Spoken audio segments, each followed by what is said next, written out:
Exchange traded funds, or ETFs, have become one of the fastest growing investment vehicles globally, yet many investors are still unsure how they work, how to use them, and where to start.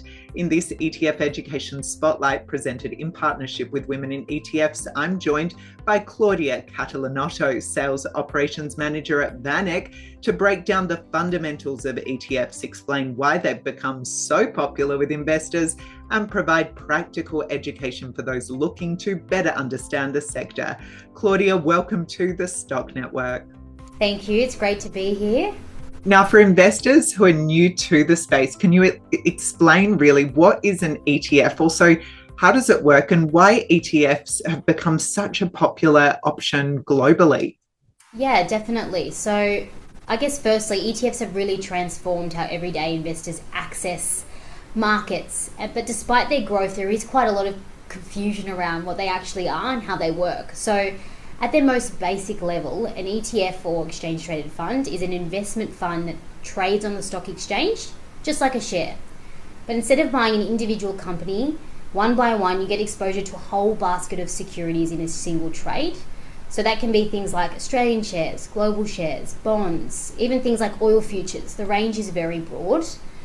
ETFs have really exploded both in Australia and globally because they combine things investors genuinely value, right? Diversification, transparency, low cost, ease of access. These are all things that seem very appealing. And if we think historically, investing has operationally been difficult and can be quite expensive for investors. So ETFs have really simplified that process.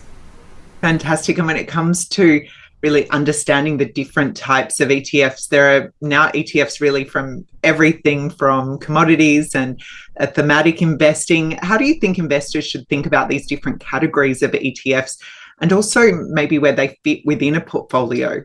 Yeah, well, I mean, we definitely ask board for choice.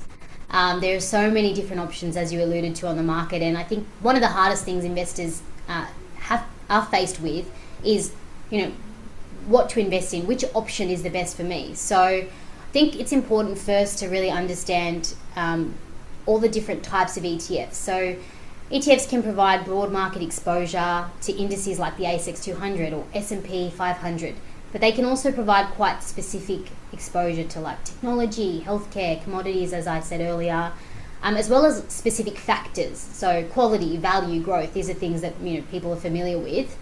So it's really important just to understand what's under the hood as well. So an ETF isn't just it's not just a vehicle. It really matters what's inside it. Yes. And maybe for someone that's considering their first ETF investment, what are some of the key things that you think that they should understand or really look into before investing into an ETF? So it's really important just to look beyond the ETF name or the ticker. It's actually essential to understand what's inside it. So I know that doesn't mean a lot for a lot of people. So the way I like to think about it, or the way I like to explain it, is that most ETFs will track an index, and essentially that's just a set of rules or constraints that governs the investment. So it's really important to ask some core questions. What is the objective of the fund? What's the underlying holdings? What index does it track? Is the approach backed by research, or is it just a trad or a trend? And is the fund manager, importantly, credible?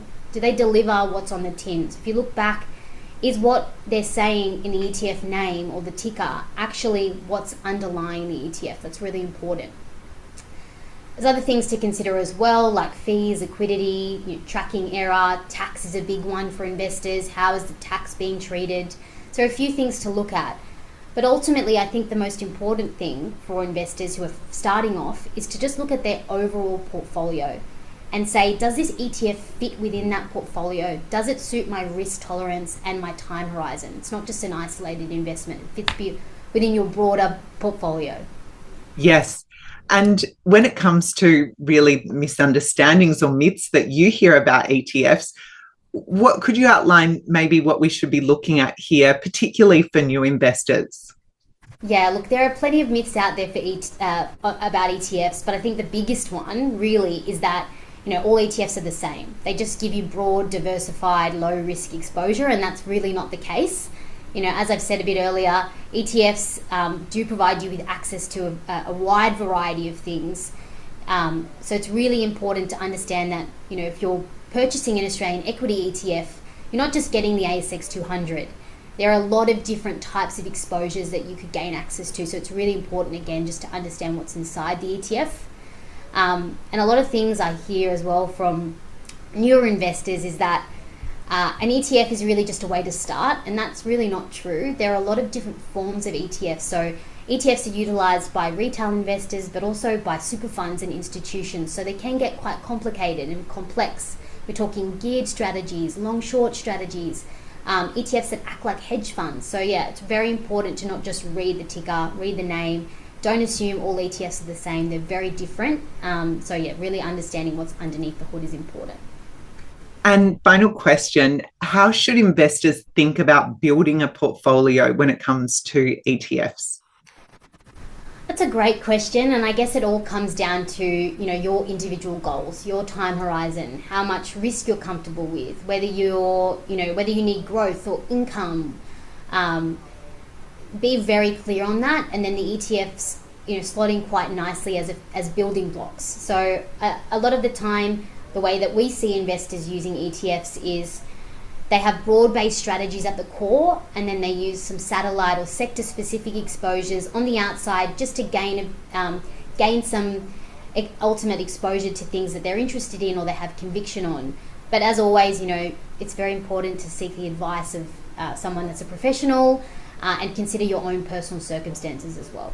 Well, thank you, Claudia, for joining us on the Women in ETFs Education Spotlight, and I appreciate your insights. Thank you so much. It's been great to be here.